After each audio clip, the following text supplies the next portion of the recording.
All right, welcome to Believe in Chargers post-bye week going into Thanksgiving. Hope everybody's got some great plans. Hang out with your family. Enjoy the week. Stay safe out there. Good luck with all your travels. I'll be in the middle of that, which is why we're doing this on a Monday. So, Lo, appreciate you rallying here as the Chargers sitting in the 5 spot after yesterday. And, man, they got a couple gut punches yesterday. You had the Colts up 20-9 on the Chiefs, perhaps a knockout blow for them if you hand the Chiefs their 6th loss. And the Chiefs, of course, as they always do, rally and get that victory. And then the Cardinals, man, you got that pump and go on the double move. And if Brissett just hits his man in stride, that's a walk-off winner against the Jags. And you hand them an extra loss, which goes a 6th loss, which I think would have gone a long way. So tiebreakers for the Chargers did not break in their favor on the bye week. I guess the only thing we can celebrate, Lo, is the Raiders being an absolute tire fire. Dumpster fire. Once again. But outside of that, it did not break the Bolts' way yesterday. No, it really didn't. And you watched Indianapolis Colts, and that's why with me, I fear no one in the AFC. And it's just unfortunate right now that we're looking at a Chargers team that had some huge losses on their team as far as the tackle position. And we know the running backs, but should be getting some help. It's wide open. The AFC, there is not a team that you can say this team is going to win the Super Bowl. I can give you a handful. And you have to throw the Chargers in. The biggest thing about the Chargers to you and I both, Money, I think I speak same, the same sentiments you would probably have. Is like, it's the way they lose when they do lose. It's when they play well, they can play with any team in the AFC, and you can say, hey, they're, Indianapolis Colts doesn't scare you. The Jacksonville Jaguars don't scare you. Those two teams pretty much put a wallywop on them, and those two teams don't scare you. You look at these two teams; they're not great. They have some deficiencies, and you think about Kansas City; they're reeling, not necessarily getting in. You look at Denver, Bo Nix, and that crew; it's not necessarily great. So the team that's probably up there pretty well is New England. But if you watch New England, Cincinnati had a chance to win that game, could have won that game. So there's no dominant team. When you think about the NFC, now you say, okay, I see separations. I think that LA, you look at the Rams. LA, they're the best team in football. You might have two. I think you're going to have two. You had the Dodgers win it, and maybe you're going to have the Rams. To me, I think the Rams are the best team in the NFC. I think that is there enough parity like to say it's no. I think the Rams are head and shoulders above in the NFC. I think Seattle, you watch their quarterback, the inconsistency. They threw 4 picks and still almost beat the Rams. But if you look at the Rams, they just play good defense. They get good offense. They're just a well-rounded team. And I look at the Chargers, just the inconsistency. They'll play with anyone, but just when they have a bad game and they have a hiccup and a misstep, it looks pretty bad. And that's why I think the doubt comes in. How good could this Charger team be? Yeah, this one's a YouTube live that we're doing right now. So all the comments, keep them coming in. I'm going to try to just kind of get to them so they don't pile up on us. I mentioned the tire fire that the Raiders are, and Timmy said this is the exact kind of game the Chargers find a way to lose even under Jim, and I totally disagree. I think you look at last year at all of those backup quarterbacks, at teams that they were favored to beat, and that's how they rode it to 11 wins. I mean, they swept the Raiders and absolutely hammered them at Allegiant, essentially getting their coaching staff and everybody fired in that front office to pave the way for Pete Carroll. So, the one game that they lost this year that I think you would point to, is the Giants. That was typically a game that they would win based on what we saw last year. The Jags, like we said, that's not a coaching. That's just, or I mean, I guess you could say it's a little bit of a coaching. They were just flat. They played like crud. But to me, get the bye, get rested. A team that had been, worked to the bone.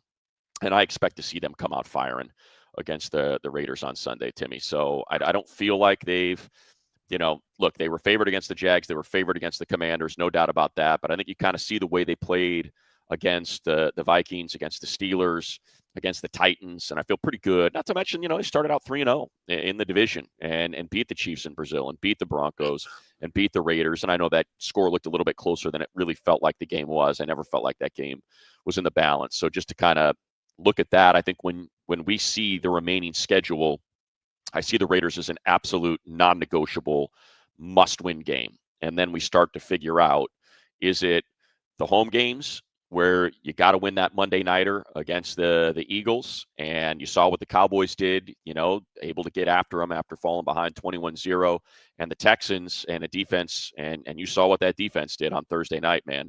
It's a buzzsaw. It's probably the best defense in the NFL. So that's certainly concerning. So, I think there's that. And then we also have another comment in here that says feels like an 8-9 season. And that would be, finishing 1-5. And I don't see that coming.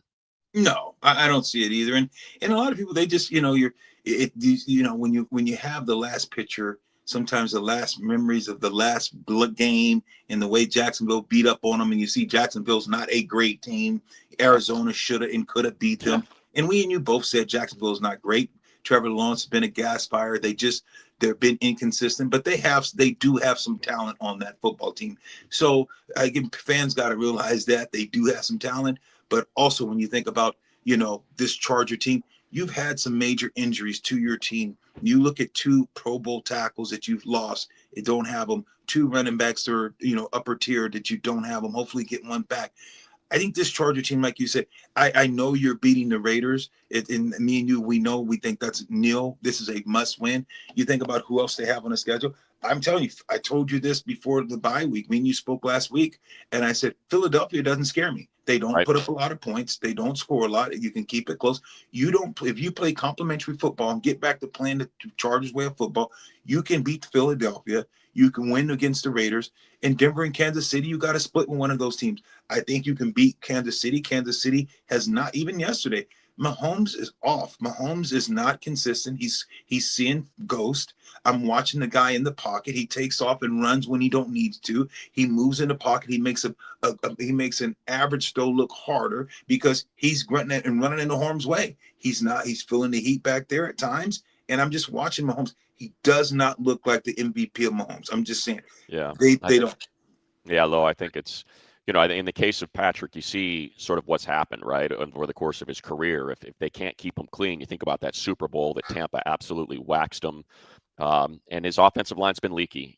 We know they have a serious issue at right tackle. They thought they found their left tackle of the future, and he's just been kind of in and out, some personal stuff going on there. And when you trade Joe Thuney, I know they kept Creed and they kept Smith, and those guys are exceptional, but I think you kind of found yourself a little leak there on the interior. So you sort of have 3 positions out of the 5 that have been a bit of an issue. And like you said, it's just not quite the same Patrick Mahomes that we've seen. But then again, when it's money time, you saw what happened, man. You got a 3rd and long, you got a 4th down, and there's Rice out there, Rashee Rice, picking up big yardage when, the Colts had an opportunity to put that game away, and they just couldn't do it. And that's the one thing about Mahomes is it just feels like, when they're right up against it, and it's like, okay, here it is, man. Ding dong, the witch is dead. Nope, no, it's not. just when you thought it was, they keep it going. I want to kind of get to. Go ahead. But look at last week, though. At the same point, Mahomes lost that game against Denver. Yeah, I mean, he tries to throw it over the head. If he throws a little more lob, it's a touchdown. Instead, he scrambles out of the pocket. He turns the ball over. They're beating Denver. You have a chance to win that game. He lost that game. And so just like he's been Houdini in the bottle, and Mahomes is, let me tell you, he is the best quarterback, I think, in the league. I get it. Yeah. But at times he looks flustered. He's had some hit and miss, some wide open guys, and who doesn't? Everyone's not perfect. I get it. They just are defensively, they're missing at times. You see them give up big plays. They're giving up a lot of big 3rd down. They're coming after, playing cover 0 at times. You've seen the defense. Spags is a great defensive coordinator, but at times they're feast. They're like feast or famine. They're in a tough situation. So they're blinking a little bit more. They're blinking and they're leaking because they are not playing all good football in any phase of their offense and defense. So I think that's why I'm saying you talk about the remaining 5 games. Your Raiders, we know that's a layup. You go out there and play off of a bye. You should be ready to play. There's no excuse. The game shouldn't be close. You played, then you got a Monday night game against a Philadelphia, who's a good team, but they don't score a lot of points.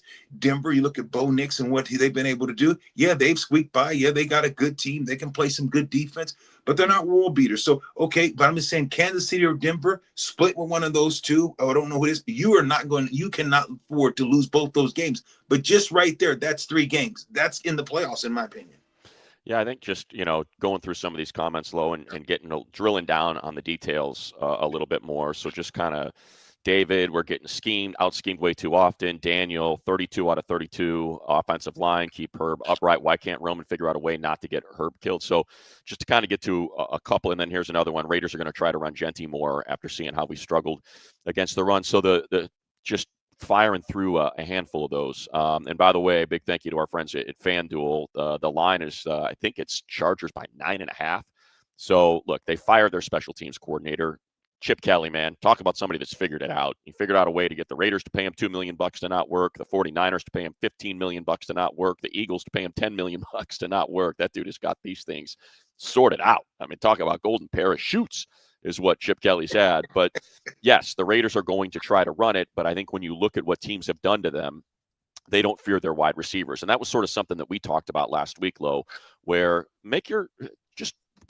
put 8 men in the box. I want to see these guys play man and press on the outside. And if Trey Tucker and Dante Thornton and those guys are going to beat you, so be it.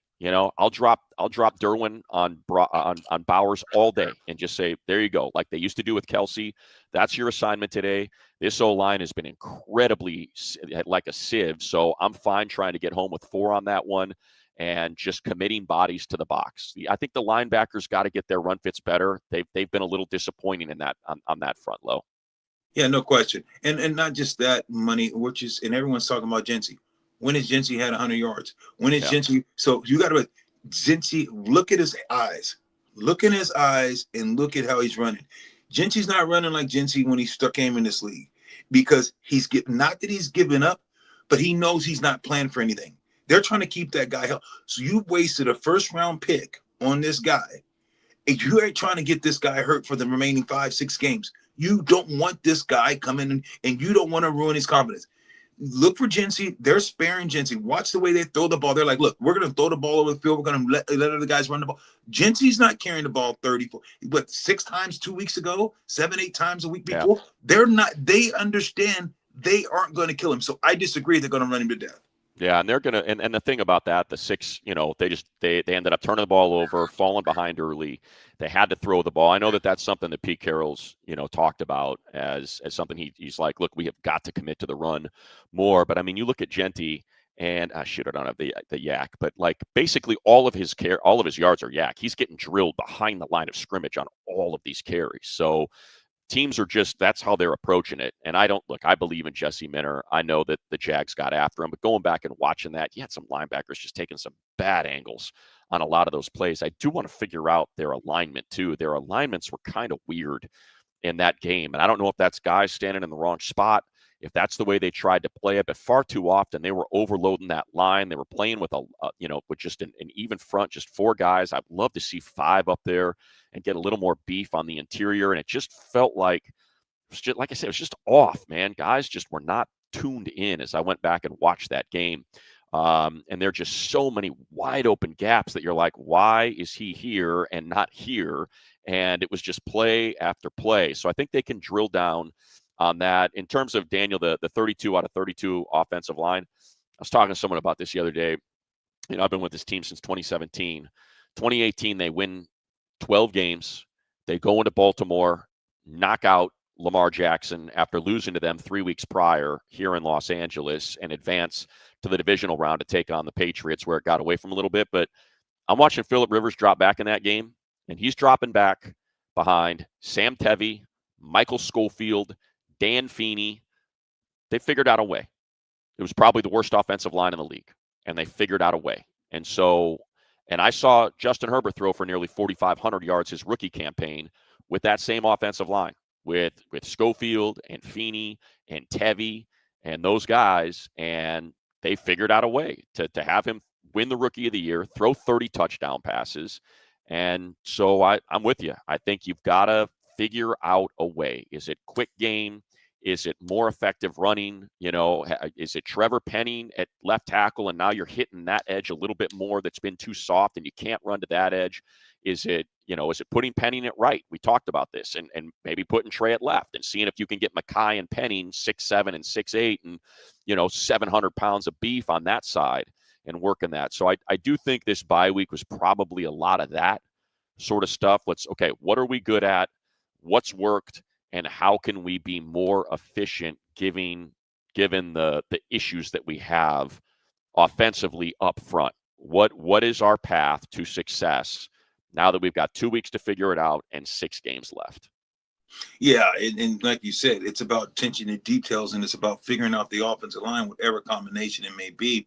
But it's also the commitment to doing it, commitment to running the ball and running with purpose, not just say we're running the ball to run the ball. You want to see guys get after, whip some guys' ass off the line of scrimmage, double team, do hard on the double teams, make sure the linebackers running the hump, make these linebackers look what, like you talk about the Chargers. When you see guys getting pushed off the line of scrimmage and the linebacker now has to run a hump, there's a huge crease, and that's when deep offenses run game starts to gash. When you see guys slanting and all of a sudden that tackle, he knows his guy's slanting, he watched him down. Now he goes from being in a wide 9 all the way down to the 3 technique. That takes him from outside line all the way past to the center.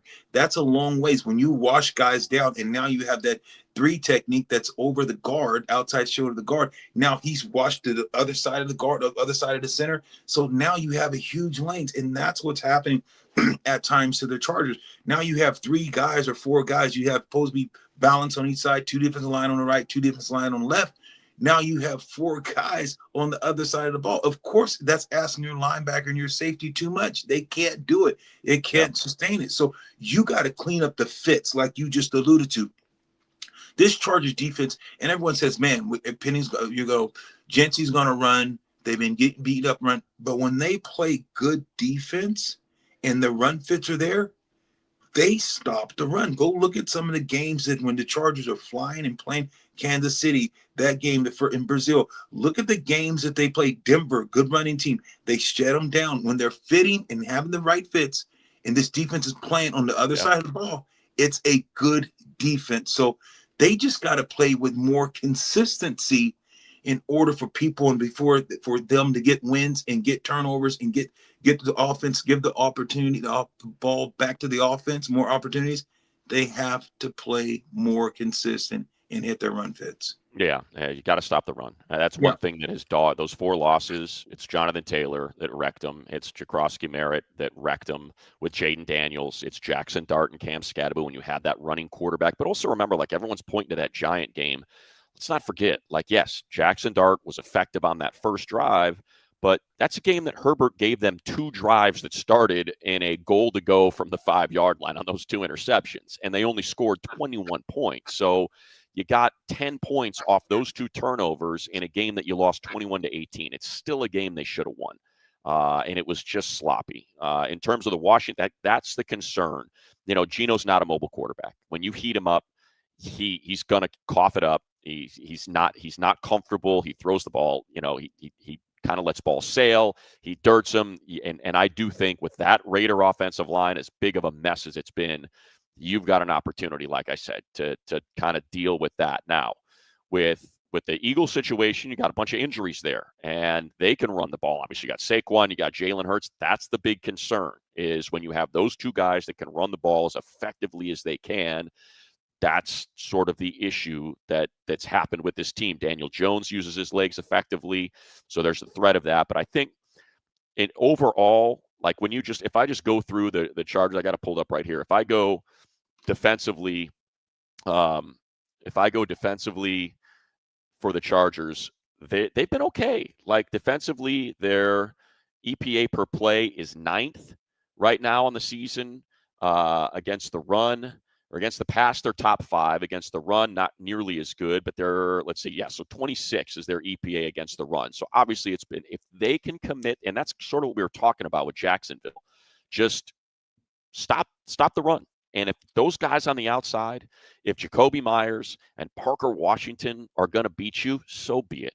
So, okay, congratulations. Tip of the cap, you did it. So I think I think those are look, you think we got more answers than they do? Of course we don't. They see everything that we see. Jesse Minter said it repeatedly. He's like, I am not out here to jam guys into my scheme and saying, you've got to figure out how to make this work.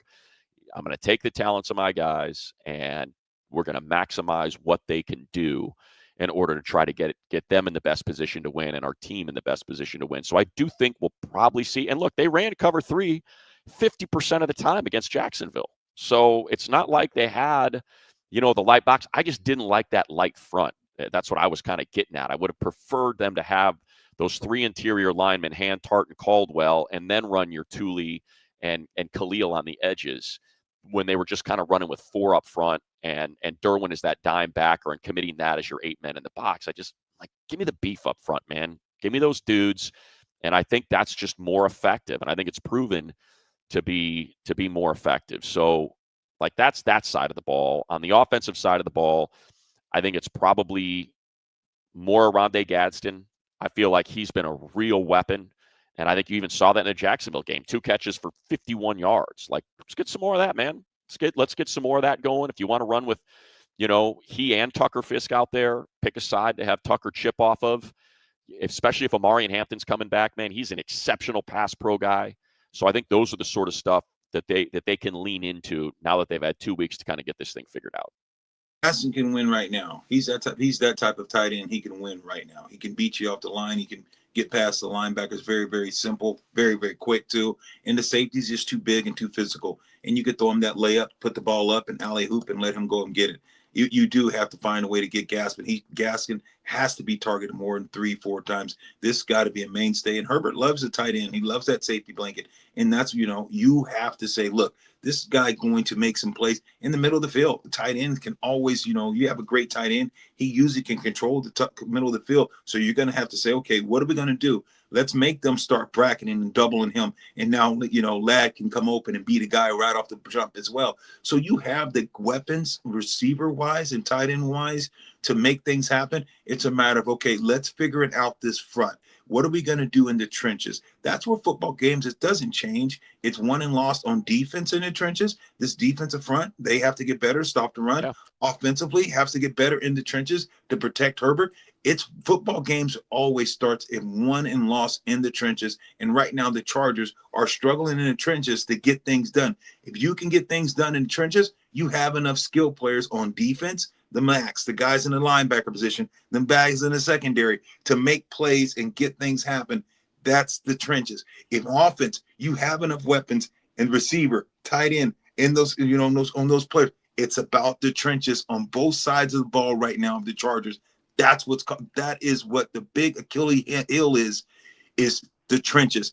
A couple years ago, it was receivers. Who's the true number one? Didn't really have a true number one. It was Ladd asking Ladd to do all that. Now you got Keenan. You look at the tight end. Last year didn't necessarily have a tight. Will Disley was your catching tight end who was been a maintain a blocking tight end. So when you think about, they didn't have the skill positions at times, and now you have those on both sides of the ball.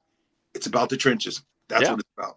I mean, you look at quick pressures. I mean, it's one thing. Look, Justin's an incredible athlete. If the pressure's coming from the edge, he can escape and figure out a way to extend the play, but it's those quick pressures that are just coming right in his lap. Bradley Bozeman, what's he got this year? I'll pull it up because I've got this thing open real quick. This year, Bradley Bozeman, your center, has got 27 pressures. Like, that's just boom, under 2 seconds. In your lap, there's nothing you can do unless you've got a hot, and I think that's something that I'm hoping in the bye week, they need more hot reads. I just feel like, when the blitz is coming, you got to have a hot, and I just feel like it's not there enough. It's like, hey, if they take away our first option, there's nothing else. So figure that out, get that schemed up right, which I'm sure they're going to do. I think we've talked about that 10 personnel package. Nobody runs it for the Chargers. Let me get back to offense here. It's pretty funny. I feel like they have run it 40 plus times. I want to say, here we go. Yeah, 40, just to put this in perspective. So they have run 10 personnel, 1 back, 0 tight ends. So you got 1 back, 4 receivers out there, and your receivers can block their tails off. Now, Trey Harris, Keenan, even Ladd kind of get his nose up in there. When they're running 10 personnel, they've run it 42 times. No one else has done it more than 7 times. And when they do it, their EPA per pass is 0.15. Their EPA per rush is 0.08. That's massive. That is a huge success rate. Their success rate is 83% when they run that pack. It's a kind of a gimmicky package, if you will, but at the same time, it's one that's worked. And so I point to that to say, everyone's like, you got to chip You got to bring in, Matlock and Tucker Fisk and get Will Dissly active on game day. I'm like, I don't know. Maybe the right way to do this is to spread it out and just get rid of it, man. Let Keenan win off the snap. He can break guys down. Ladd can do it off the jump. Like, maybe it's just spread them out and just get this quick game going and get that defense on their heels a little bit more. And it's like, and it's the same. Like, because if you have, even if you're 12 personnel or 22 personnel, you think about it, it's the same. It's okay if I'm going 22 personnel or 21 personnel. Okay, you got four. No matter what, you got either 3 to 4 defensive linemen. Whether you run a 3-4 or 4-3, you got 3 down linemen. Or if you run a 4-3, you got 4 down linemen with 3 linebackers. So if you go nickel or dime personnel, whatever you decide to do, okay, they're still going to have 3 down linemen. They're going to take out maybe a linebacker and put in a corner or a safety. But now it's going to come down to, yes, you can spread it out.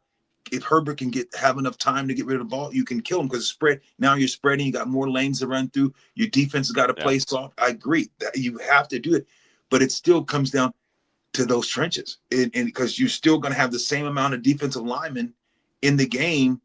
On whether it's 5 receivers, 4 receivers, you're still going to have 3 down linemen, right. And so it's like. Or 4 down linemen on a 4, and it's like, can they block? Even if you say, okay, I'm gonna take out the running back, I'm gonna just running back in, I'm taking the tight end, I'm going forward. That's fine. But if you still have the 4 down linemen that's getting to them that is the biggest key. So until they're able to figure these trenches and say, okay, but you can go forward, like you said, 4 and 5 wide receivers. The big thing about it, they can beat them right away. So it's going to negate some of the pressure unless it's just that 1-2 and you're beat. So it can help because you do have a versatile quarterback, but those trenches, man, they got to secure. They got to find a way to give him just one more second. I'm gonna say this, Lo, and then because we're doing a YouTube live after getting out of the ocean and chugging a massive jug of water and then chugging an Under Armour, and now I'm almost done with my coffee. I'm going to sprint and hit the head real quick, but I'm going to say this, and you're going to carry it here for about a minute. Hopefully I can be quicker than that. I see you rocking. I know, dude. I'm like, you know what? I forgot to do that when I got home. I've not done that in about 2 hours now, and I got about 6 gallons of liquids in me. But I think about the Minnesota game when Brian Flores was just running, was running 0 blitzes the whole time. And what happened? Keenan ate him alive, had those 16 catches for 180 yards because he's going to break his guy down.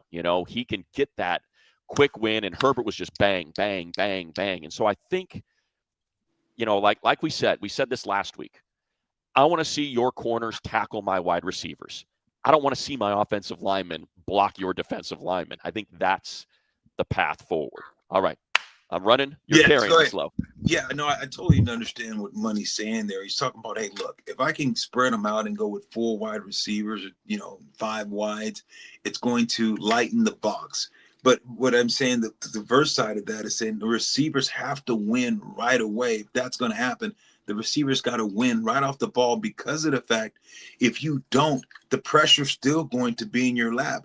Because when you go with 5 wide receivers, it doesn't change the amount of defensive linemen are in the game.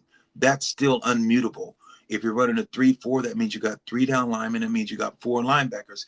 If you're running a 4-3, that means you got 4 down linemen and you got 3 linebackers in a 4-3. So so if you do that and you take out the tight end and you take out necessarily, the fullback and you go with 2 more receivers, now, what are you doing? You're adding more corners, but you're still keeping the 4 down linemen in. You're taking out a linebacker and you're adding in another safety or corner to cover those guys. So the biggest thing, what Money's saying is, hey, look, if we do that, what we're going to do now is we're going to beat you with the ball. That means that my receivers are going to win right away and say, God, they're going to beat you off the line.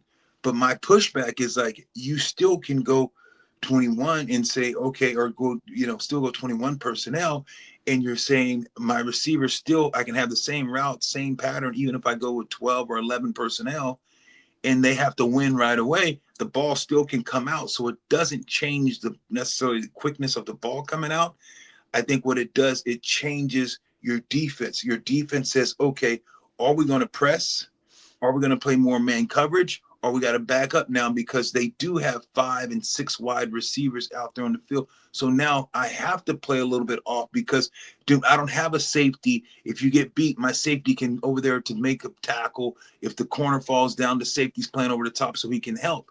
So when you do spread guys out and go 5 and 6 receivers, now your safety, if someone falls down, if you miss, now it's a foot race and guys have to come off their receivers to go make tackles. Whatever you said, I agree with completely. Sorry about that, folks. Even Matt's bladder needs pass protection. It's all good. Yes, you're right about that. To me, it's something that needs to be solved. When Justin Herbert's got 40% more quick pressures than anyone else in the league, when he's been hit 30 more times than any other quarterback in the league, when he's been blitzed 50 more times than any other quarterback in the league, it tells you, and you talked about it, they're telling you what the problem is. And so, look, the easiest way to solve that is what? It's to run the ball. It's to be able to run the ball or to run that quick game like we saw against the Steelers, because I'm sure Greg Roman's like, look, man, if I don't get TJ Watt and Alex Highsmith and Herbig and Benton and these guys to stop leaning forward, we got no chance. And so it worked, right? He had Kimani hit the edges and run into those run blitzes effectively. He had the quick game to Ladd, to Q, to Trey Harris a handful of times, and that's all it takes. It only takes a few plays that are successful for them to just back off. And look, Max Crosby can ruin a game. It blew me against the Browns. He ended up having 5 tackles for loss. So he can still wreck a game. Kuntz can still help him wreck a game. Tyree Wilson's been an incredible disappointment, but he plays well against the Chargers. So I think there's ways to mitigate it. They found it from time to time. They found it against Minnesota. That's a good front. They've got good edges. They've got decent Dallas Turner and all those guys are solid. But I think it's more of a scheme thing, and it's also more of a rushing attack thing. And let's not forget, like Omarion, before he got hurt, his last full game before he got hurt, 12 carries, 128 yards, a touchdown, 5 catches for 37 yards. Like, you get that back there, that's a dude that can deal with, contact at the line of scrimmage and still get you 4 yards. That's a guy that can catch a pass in the flat, make the first guy miss, and carry the next 2 for 15 yards. Like, that's going to help. And I'm hoping that he's coming back. I saw that they put a claim in on Pierce that they didn't get, and that caused me a little bit of concern, like, maybe he's not going to be ready when we come out of this bye because they put that claim in. But I think it also speaks to Jarrett Patterson's out of elevations. So I think once, you had Travion Williams and Amar Johnson that just didn't really work against the Jags. So it could have just been trying to, if Haskins isn't quite healthy enough, and that ain't going to happen, that it was maybe just trying to fill that gap. I think Omarion coming back is a huge boost and can help you solve all of these pass rush issues because they don't honor the run, especially between the tackles. It's just not happening. It's for whatever reason. And that's why I think the Penning experiment on the left side is worthwhile, because we saw what it looked like. Zion is such a good run blocker that when you paired him with Slater, it was fantastic. When you paired him with Alt, it was working. And so I think the hope is that you can get Penning to, it was a bad deal. It was a real bad deal against Jacksonville. It was 6 pressures. I have not seen a pass blocking efficiency number in PFF under 90 and I don't know how long. I truly have not.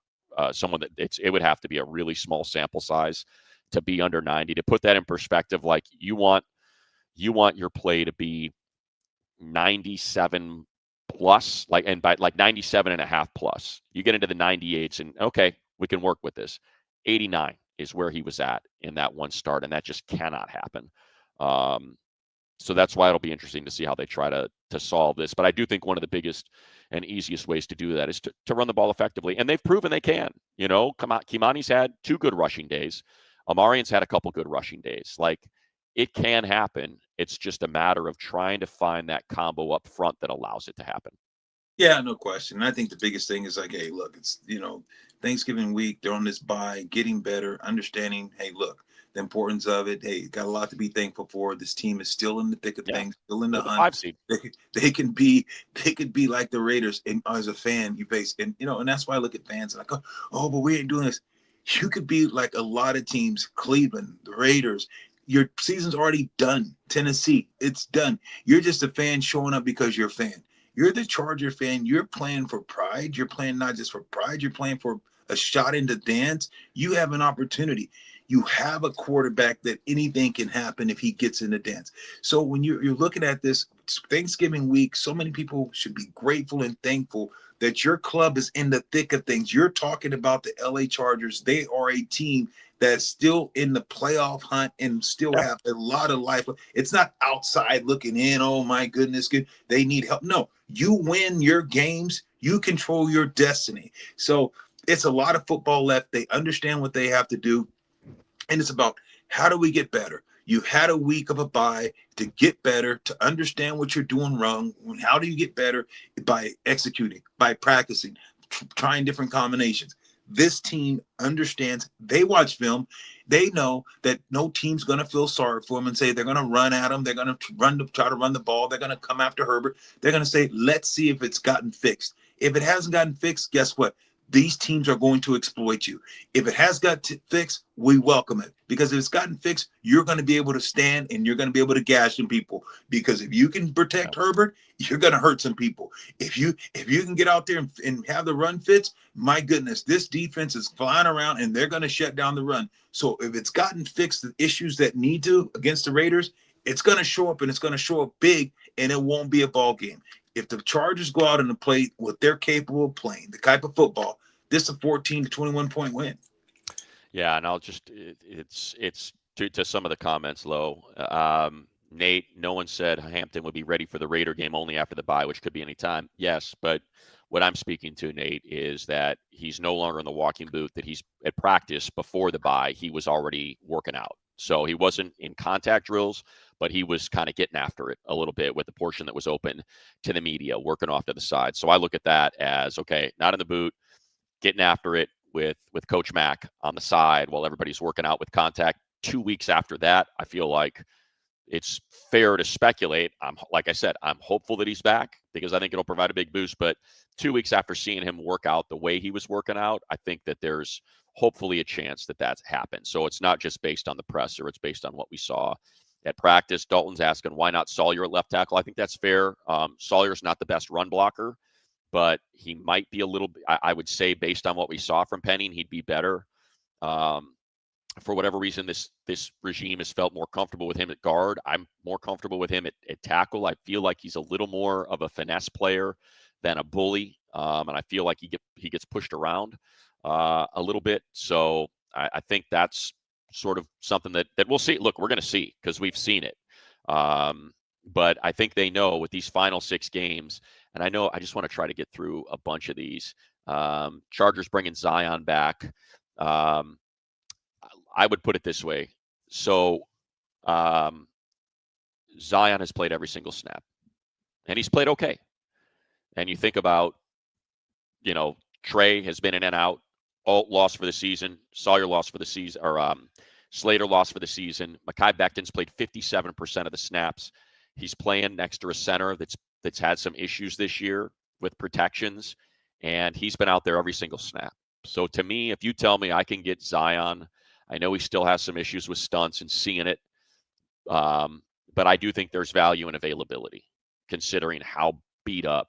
My guess is it'll be a number thing, and I think it'll depend on who's available. They got $100 million to spend this offseason, so now some of those extensions are going to kick in. And I think, Slater's extension is going to kick in. You're going to have to probably redo a deal for Derwin. You got to do deals for Thule. And if you want to bring back Oweh, I'd love to bring both of them back. If Khalil wants to play another year, I'd bring him. So a lot of that's going to be in-house, but I could see them chasing a top-tier interior lineman and maybe even 2 in free agency. And I would be floored if that first pick isn't traded back and pick up an extra pick day 2 to just build depth there. I think they recognize we need depth on the O-line, and that's the most pressing issue they have right now. I feel good about their corners, feel good about their safeties, feel good about the edges if you're going to pay Thule and Owe. Feel good about the interior. You see what Jesse Minter and Mike Elston have been able to do, whether it's Poona Ford or Deshaun Hand or Naquan Jones or Jamari Caldwell, who's been fantastic, Tier Tart. Like, they're able to get these guys to work. So to me, that's to answer that one question with a very long answer. Yeah. You're on. There we go. Oh, go ahead. I was listening to you. I didn't know if you wanted me to interject or what, but without a doubt, you look at offensive line and you'd say, hey, look, you and I, we both been talking about this whole year. They don't just grow on trees. No. Offensive linemen that you can replace, you can go find D-line, you can find linebackers, corners, receivers. They're out there. They're on the street. Yeah. Offensive linemen, they're just not there. So when you look at a guy like Zion, people's like, oh, well, we get upgrade and all this. Who are you going to get? Is there a lot of people that are just, is Zion a good guard? Yes. Is he a great guard? No. Does he have issues? Absolutely. But can he play? Can he run back? Does he meet a lot of the criteria? Does he check a lot of boxes? Absolutely. Would Zion start for the other teams in this league? 1,000% he would be starting. But it's 10, 12 teams out there that Zion is going to start for right now. Look at the tackle position. Look at where the Chargers are at. They're trying to find someone to help these with tackles. So tackles, they're rarities. So yeah. I think that they are going to offer Zion a contract. It's just like you said, it's going to be about a numbers game. I would definitely, though, if you're the Chargers, you have to get better on offense, and you've been doing it. Think about it. You got Alt 2 years ago. You just brought in. You had high capital. That was your first pick. Think about your Slater. He was another one 4 years ago. So you have invested in the offensive line. Now you got to continue to, because you got to get better, because it's still the Achilles heels. And is it through the draft? I don't know. Is it going to be free agency? I don't know. But you have to find a solution, because these musical chairs and this plug and play, the way it's going right now, it's shown that it can't work. It won't work. It's not sustainable. And you have a franchise quarterback that is in the prime of his career. You got to figure this thing out to get him protected. Yeah, and I think, from what people are just going through the comments still low, I think Linderbaum's going to be a free agent. I think that's something that they would explore. I'm happy they didn't, go all in on Ryan Kelly, just way too much injury. And you saw what happened in Minnesota. He's been out for a chunk of the year. And then pointing out with Zion how good he played next to Corey Linsley when Linsley was the center, and Linsley was the best center in the league when they had him. His retirement, it was the real, gut punch, because he and Herbert, man, they were just on the same page. They played so well together. And in terms of Lindenbaum, remember, the offensive line franchise tag is one tag.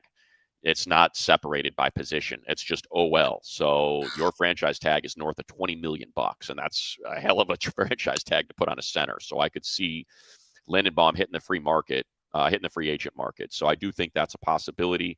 I feel like let's just shove that. There's still 6 games left. People were asking about tiebreakers and is 10-6 enough to get you in? I think it depends what your 10-6 is. You've got 4 games left in conference, 2 out, right? Your NFC games are the Eagles and the Cowboys.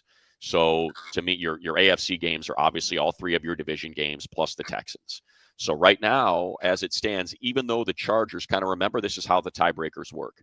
If there are 3 teams with the same record and you're trying to figure out tiebreakers, like the Jacksonville Chargers head-to-head will not come into play. It is only if they are the only 2 with the same record determining whether or not they make it. So if the Jags, the Chiefs, the Bills, the Chargers all finish 10-6, it goes to conference record. So that's where those 4 conference games are going to be key, because the Chargers already have 6 conference wins. The Jags are 4-2 in conference. That's why they're ahead of them right now, despite both teams being 7-4 and the Jags owning the head-to-head, because the Bills are 7-4. They're 4-3 in conference. The Chiefs are 3-4 in conference. So that's where these tiebreakers come into play, and where, like you said, Lo, can you get into Denver in Week 18 and win that game? And the Broncos are chasing the 1 seed now. Now that the Colts have lost and got their 3rd loss, the Broncos are 9-2. The Patriots are 10-2 going into their bye. And so I don't think that's likely to be a game considering what that 1 seed means that you get the bye, that the Broncos are going to be taken off, unless, of course, it gets away from them. It is, for all intents and purposes, it's still in front of the Chargers. They still control the AFC West. If they win those 3 games, they win the AFC West. It's pretty much that simple. I know they have 1 extra loss against the Broncos. I'm just projecting the Broncos are not going to go. They're not going to knock off well, maybe they could.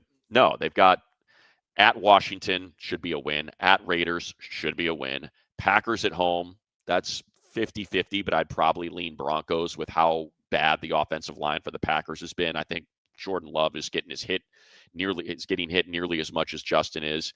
The Jags at home, at Kansas City, I don't see them sweeping the Chiefs. So that's where I would slot in that loss. So it's still there. Is it likely? It's kind of hard to envision the Chargers the way they've played winning all 6 of these games, but it's possible. I mean, they already beat them all once. And you get the other 3 at home. Dallas looks like they figured some things out, and that's going to be a tough offensive team. But that's me rambling a little bit here. Just saw that comment about the Chargers still control their own destiny.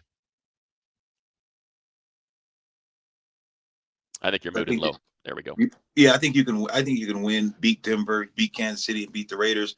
If Denver happens still just to lose a game against you, they're still going to win. The Denver still have a game up, I think. I don't know if they're going to win the conference. I think Denver right now, got a 2-game lead over everyone. 3. Yeah, two over. Essentially 1.5 over the Chargers, right? Because Chargers 7-4, Broncos are 9-2. If you beat them, you sweep them and you own the tiebreaker. So it is 2 in the loss column, but because you have that 1 game in hand, you can argue that if you beat them in week 18, you end up getting the sweep. And if you finish tied, again, that's sort of the big picture stuff. Just take care of the low hanging fruit. Take care of the Raiders. And I think go take care of the Raiders. You off of a bye, go win convincingly. And just let the chips fall where they may. Just 1 week at a time. You got to just say, look, we're not going to look ahead. We got to take care of what we can take care of. We just got to play Charger football. And that's Harbaugh's. Harbaugh's like, look, let's just play. Who's got it better than us? Nobody. Well, let's just play like that. Let's just play with our head on fire. Let's not make us play complimentary football. Let's enjoy Thanksgiving. He's going to tell them on Thanksgiving Day, hey, look, we're going to come in. We guys going to come in for half a day. We're going to get this thing together. We got a lot to be thankful for. We're in the hunt. People are talking about us. That saying, hey, look, the Chargers are fading. People think we're going to fade. We know that we're not going to fade. That's the message. Harbaugh knows how to galvanize a team. Coach Mentor knows what people are saying about his defense. Roman knows what they're saying about the offense. Protect Herbert, when they're going to have, what's going on with the running game. Both these coordinators understand that, and the head coach hears all the head noise. His job is to come in and quiet the ship, ride the wave, understand that you got, and he's constantly telling these guys, you're good enough. You don't know how Harbaugh is. He always give attaboys. He said, we got to do a better job coaching. He puts the responsibility on himself and his coaches, and they're like, we got to get these guys in position to be successful. That's the message. And that message is not going to change. Now they got to go out and execute it. Yeah, I don't know, Sep knows, Nozari, I don't know, whatever. Sorry that I don't know how to separate that and figure out what your name is, but asking if you had ever been on a team with a full, complete meltdown before. Did it happen 3 times? So I push back on that. It has not happened 3 times. Remember in that Giants game, the defense played lights out. It was the offense that turned the ball over. It was really 1 drive. I talked about that. The game against Indianapolis, remember, the offense came alive in the second half, man, and they were firing and trying to get that team back into the game.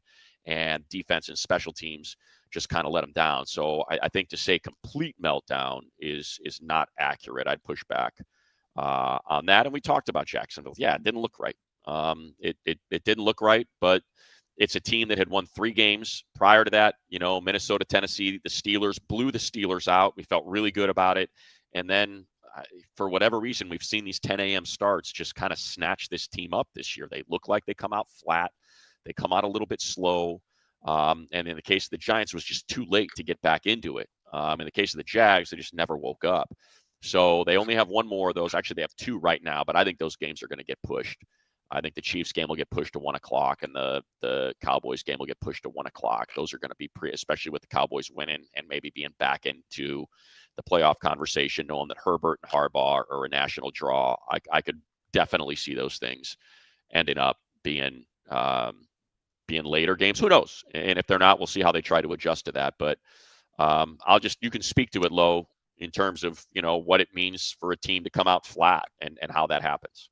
Yeah, I've been on it. You were there. It was 2006 when Adrian Peterson went for 200-some yards, blew us. I mean, we got off the bus and they just never had a chance. We played them up in Minnesota, and we still go. A couple weeks later we go beat Indianapolis Colts, who's 13-0 at that time. We freaking give them their only loss. So yeah, I've been on both ends. I've seen it where we just go out and can't do nothing right. That Charger team we went to Minnesota and they just absolutely ran us out of the stadium. So I've been on teams. I've been on, Tennessee Titans. We went to the Super Bowl, and I think we ran into a Baltimore team one of the games and just absolutely just spanked us, and we still went to the Super Bowl. So I've been on teams where you just like flat and you just have those games where you just you don't know what happened. It just happened. So it's how you bounce back. A setback is nothing but a setup for a comeback. Adversity strikes. What do you do as a player and as a person? So I think a lot of listeners, it's like, hey, God, but you had 3 hiccups. You know what? You're going to lose some games. Look at Philadelphia Eagles. This is the Super Bowl champion team last year. You're up 21-0. Everyone leaving the stadium think that game's over. Dallas comes back and win. Yeah. So it happens. There's letdowns. It's mental, but football is a mental and it's a physical and it's an attitude. A lot of these losses to me is above the head. Chargers have enough talent, but they're not good enough to play lax. They're not good enough to say, oh, we're going to win this game. You have too many injuries. You're too inconsistent. You have to play complementary football. So this team can compete, and they can compete at a high level. It can play with any team in the National Football League, but they have to play its best. It's not good enough to have off days. Yeah. And look, you can have off halves. You bounce back. I'm looking at the comments. I was at the Colts game. We were not firing anything. Well, then you must have left at halftime because Herbert threw for 420 yards and 3 touchdowns, and Rodney Gadsden had 180 yards receiving. That offense came out firing in the second half, and unfortunately, the defense couldn't get a stop. And for people that are like, oh, why can't Roman make adjustments? Well, clearly he did in that game, and unfortunately, they just could not stop Jonathan Taylor. So don't overreact.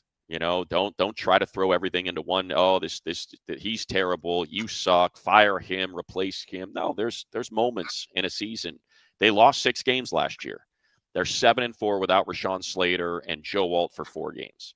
They're 7-4 without Omarion Hampton, without Najee Harris, without Hassan Haskins. Understand, you get dealt blows, and it's all about how you respond to those. But to just flat out make stuff up. The Colts game was an abject fail. No, it wasn't. 420 yards passing, and Omarion Hampton and Oronde Gadsden had 170 yards receiving. Stuff was working. They figured that out, and obviously against the Steelers, they figured it out. The defense was all over Aaron Rodgers in that offensive line and that rushing attack. They did not let Jaylen Warren get going. So we've seen it. We've seen the pressure against Carson Wentz and the nightmare that they created for him. So and I bring it up not to say, oh, you're wrong. What I'm saying is we've seen it. We've seen it happen. We've seen these bursts of, okay, he can overcome it. We can get this thing moving. Here's that 22 personnel and Oronde running up the seam, and that's working, man. And let's just kind of keep feeding that. Here's the quick game against the Steelers. Let's keep feeding that. Here's Kimani and Omarion Hampton on the edges, and Omarion's carrying a guy for 18 yards and busting the right sideline for 54 against the Giants. It's there. It's just a matter of trying to and again, this person keeps saying, I can't believe Giro left Penny on an island. Okay, adjust. The guy could not pass block Josh Hines Allen. Didn't happen. So adjust this week. I'm with you. I get it, man, but you can't help both sides out. So they're going to have the answers. They're seeing the same things you're seeing, and I would assume with 2 weeks they're going to make the adjustments.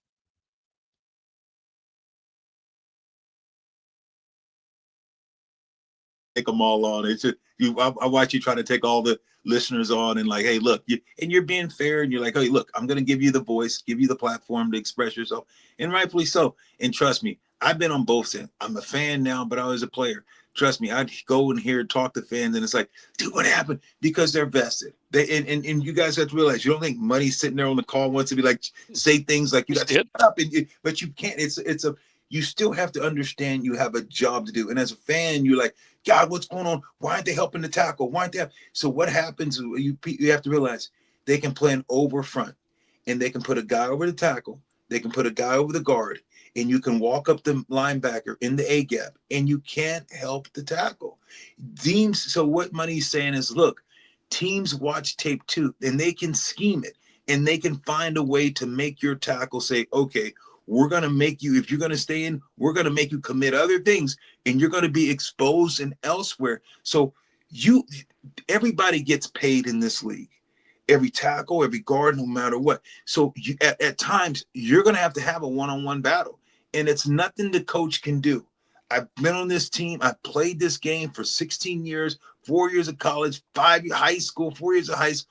For over 30-some years, I was on this field. There comes a time where you have to just man up. And if you can't slide, you can't help. And I understand you can't. And you're like, well, help this guy, help the. You can't help them all the time because it compromises the integrity of other spots on your offense and on your defense. And I think some of that too could also be, and I don't know, but it could also be Herbert. It could be Herbert saying, give me my extra protection on the right, because that's my escape valve. If I can keep that lane open, I can feel pressure on my backside and escape to the right. And I'm more comfortable doing that than getting help on the left side and my right side's collapsing. And now I got to peel out the opposite way. Like, we don't know what those conversations are in the meetings and what Justin wants, but I would assume he's got input, and he's going to tell them where he wants his tight end attached to the line, where he wants his fullback lined up. Obviously, you'll always see him move guys and tell, hey, come over here. I see, and so I think there's part of that we don't have the answers to that test. I don't know, kind of what's going on there. But I think it's certainly obvious that they have tried, and Joe Alt at left tackle was a solution, right? And if you've ever noticed, like, they rarely help on the left side. They didn't help Slater at all. They never helped Alt. Even Austin Deculus, when we were talking about all the pressures, he's a guy who's barely played any snap and leads the team in pressures, well, because they were helping Bobby Hart the whole time.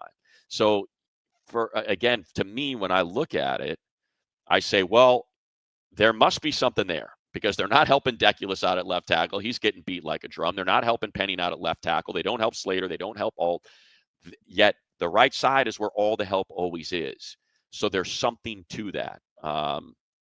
If next time I'll ask if I'm in one of those pressers, I'll ask them. So that's not like an independent decision. That's a decision that's made with Mike Devlin, with Greg Roman, with Justin Herbert and Shane Day and Jim Harbaugh. They are all trying to configure that offensive line to figure out how they want to chip, where they want the help.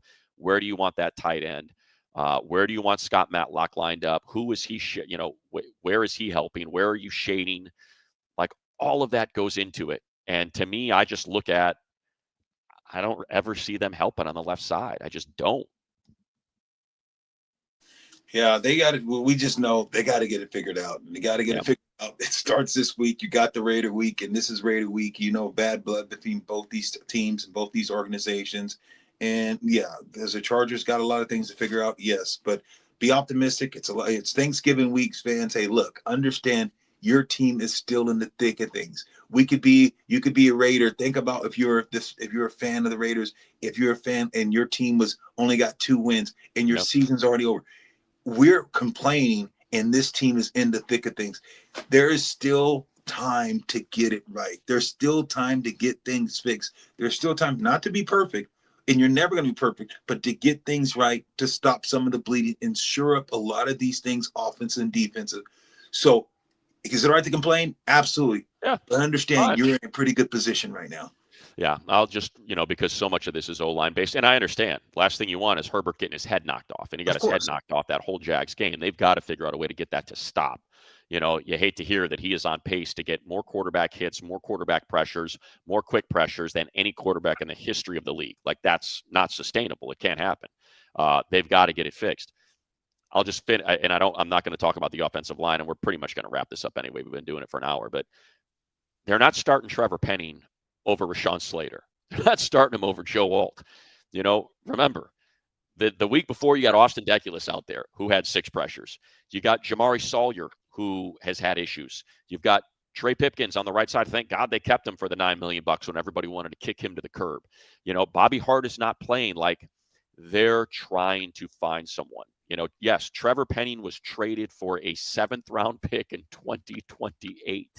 So you have to have your expectations. And it's like, okay, let's try it. We saw we had some issues with Austin over there. We've had, now they saw they had some issues with Trevor over there. We felt good about Bobby Hart, and then he ends up getting hurt. And I think if Bobby Hart had been healthy, you would have seen Trey at left and Bobby Hart at right. And, I think that's kind of what we're getting at. They don't have, Jonathan Ogden is not sitting in that locker room waiting to go out there and play left tackle. That's not what this is.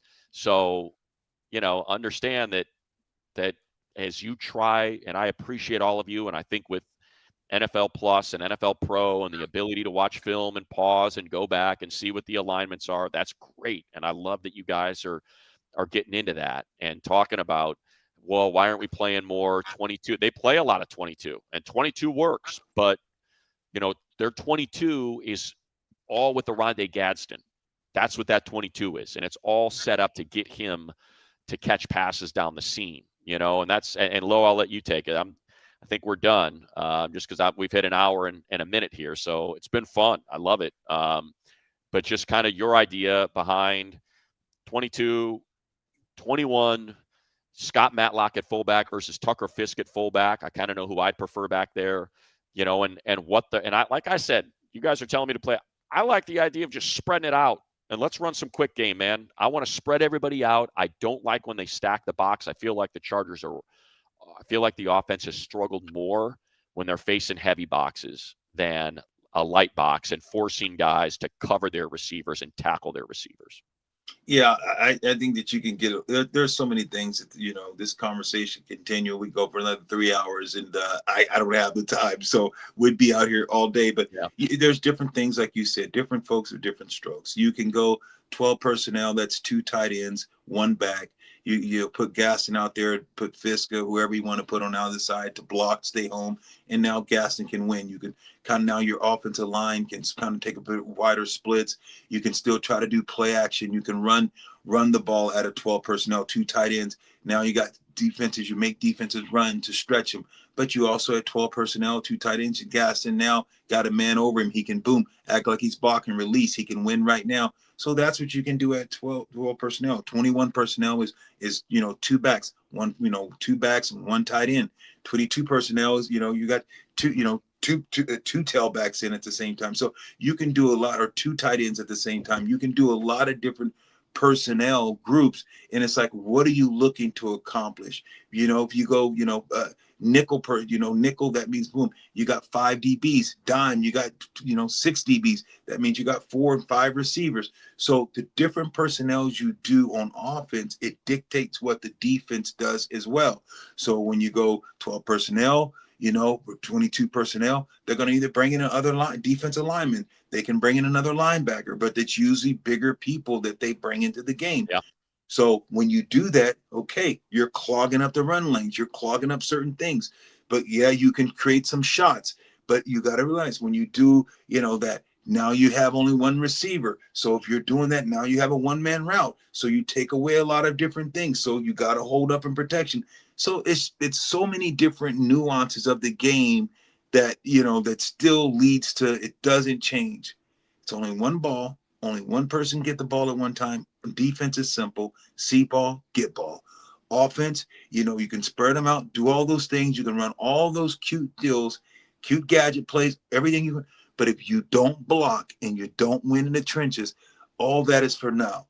You have to protect your golden goose, and that's Herbert. You got to be able to find a block. You got to be able, and that's what this Charger team do. If they believed in the offensive line, they wouldn't have went out to the Saints and made that trade, like you said, to bring in another offensive line. The fans know it. Me and Money know it. We're not here making excuses. We're telling you guys, the offensive line has to get better, and that's why they're trying every experiment under the sun. They are trying. We're saying, try this. We all are saying the same thing. We're all on the same team. We want this Chargers organization to win. We want to win. Money wants them to win. I want them to win. But you're asking, what do you do? Well, hell, we went out. They went out, made a trade. They gave them 7. They're trying to make this offensive line better. Guys have to play better, bottom line, because trust me, those guys aren't coming back. Alt's not coming back, and Slater's not coming back. And guess what? You're gonna have problems until they get back. Period. And again, my hope is that Hampton comes back and they can run the ball effectively. We get a little more quick game coming out of this break.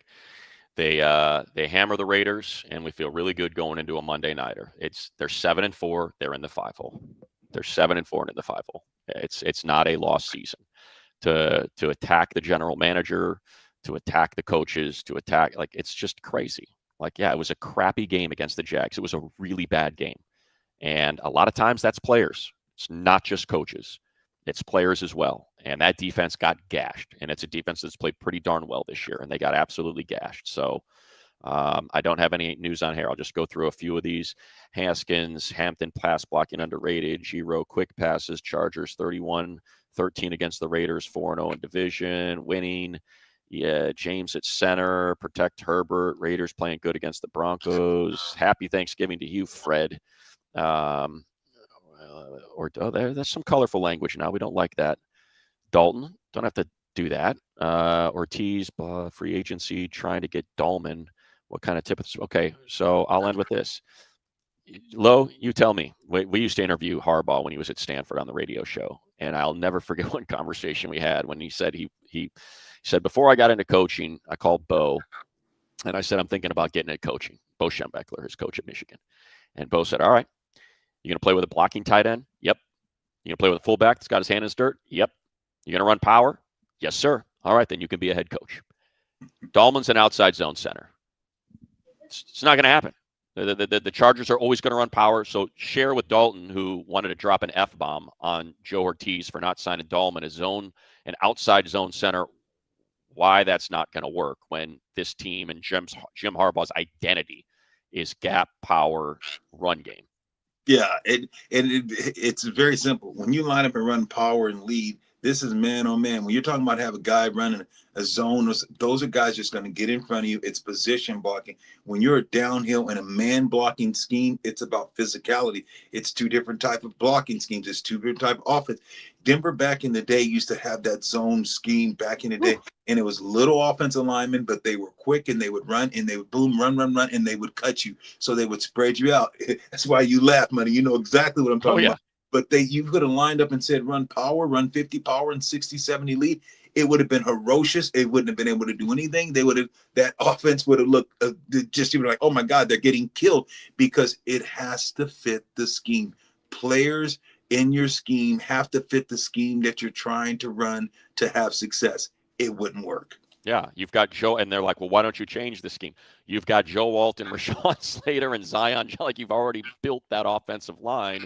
And yes, Bradley Bozeman has left you wanting, no doubt about it. You got Mekhi Becton. Like, you've got these massive offensive linemen, and had Alt and Slater stayed healthy, it would have been devastating. I truly believe it would have been the best offensive line in the league. And unfortunately, it all fell apart in training camp when Slater got hurt, and then with Joe Walton 4 games. So don't relitigate it, acting as though, there's something else out there. All right, enough defending the people that I work for and being a shill. Have a great Thanksgiving, everybody. Enjoy yourselves. We love you. Appreciate you weighing in. This was fun. We'll be back after a Raider game, hopefully talking about a victory. This team's 8-4, and you feel really good about the direction that they're going in with the Eagles coming in on Monday night. Let's go, guys. Bolt up. Don't lose the faith. Come on, Bolts. Let's go. Exactly. Appreciate you all. And by the way, Raiders game, low Navies. Remember, it's Superchargers, and they're going to do Navies again for the Houston game as well. So pretty excited about that. Again, everybody have a great Thanksgiving. Thanks to our friends at FanDuel. Chargers by 9.5. Check out FanDuel and FanDuel.com, wherever you may be. Enjoy your holiday. Enjoy your families. Enjoy Thanksgiving Day football and Black Friday football and all of that. We'll be back next week. Lo, happy Thanksgiving to you and yours. Happy Thanksgiving, money. Love you guys. Cheers.